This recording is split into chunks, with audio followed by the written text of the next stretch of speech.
I believe the purpose of classroom management is to foster learning and good citizenship. In order for students to focus their attention on learning, they need to have a safe environment, and so I believe that classroom management should allow everyone to feel secure and teach everyone how they should treat one another. My approach to classroom management aligns somewhat with reality therapy because I believe that students act the way they act in order to try to fill some sort of need. And so as a teacher, I can help fulfill those needs through certain strategies and ways I implement my classroom management. And so I believe that there's a sense of mutual respect, so I am trying my hardest to meet their needs, and so they'll try their hardest to please me and to work hard at their learning. My classroom management approach also lines up with the logical consequences model. So I believe that natural consequences that happen without me having to step in are the most effective.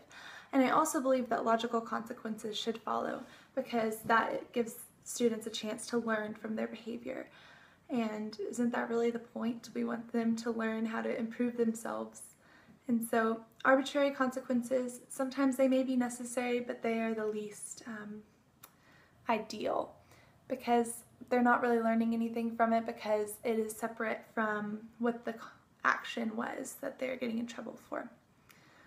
So I feel like there's a hierarchy of natural, logical, and then arbitrary consequences. My teaching style is authoritative because, like I said, I do believe that there should be a sense of mutual respect. I feel like I have high expectations for my students, but I'm also warm in the fact that I will support them in reaching their goals and reaching the appropriate behaviors that I'm wanting. So I would say that my teaching style is authoritative. So my view on the nature of students is that they are neither innately good or bad. I believe humans come into this world as a blank slate and that we have behaviors modeled to us from day one. So my students come in and they're still trying to figure out what is considered good and what is considered bad behavior. And they're still trying to fulfill those needs like I talked about earlier. And so I believe that's part of what we're doing with classroom management is helping them learn good and bad behaviors. And everyone is going to make mistakes, so we just have to remember that about our students. So students are not born with the knowledge of how I want my classroom to run. So because of that, I need to teach them explicitly my routines and how I want things to happen in my classroom, and I want them to have them down so they don't even have to think about it. They just do it whenever they're supposed to. And I want us to develop rules together. I think that's a way for us to both take ownership of the rules, and they can help me moderate those, I guess, so they can help keep each other in check. I also believe that rules should be positively stated because if I was, say, running in the halls and the rule was no running, well, that's all I'm thinking about is running. I'm not thinking of a good behavior that can replace it. So if we have a rule that's, say, walking in the hallway, then that is something that I can keep in my mind, and I would think about that instead of the negative behavior. So I believe preventive discipline is very important because if you put a lot of effort in before the students even step into your classroom to think about how to set up your classroom to avoid congestion in one area or how you want procedures to take place, then you can solve a lot of problems and you're being proactive instead of having to react in the moment. I think supportive discipline is very important as well because you're giving students the resources they need in order to keep going with that good behavior. You're encouraging them and you're supporting them, like it says in the name, supportive discipline.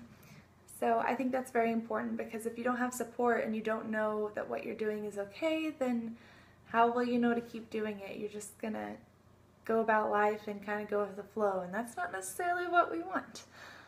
So that's why I think supportive discipline is very important. So corrective discipline is very crucial for a classroom management plan. Everyone makes mistakes, just like Hannah Montana says in her song, so we have to be prepared to handle those mistakes.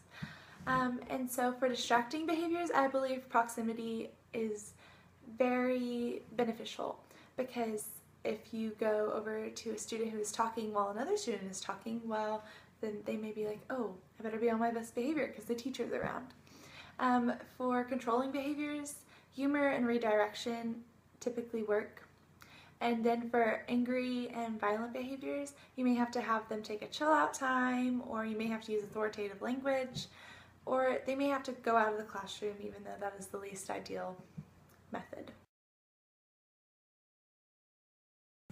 So in a nutshell, classroom management is crucial for fostering a learning environment that is positive and also fostering good citizenship. So since students are not born with the knowledge of how to be a good citizen or how to operate in my classroom, I have to explicitly teach that. And so that's classroom management. Environment and can talk. Blah. That they're good, that they film, and why am I so awkward?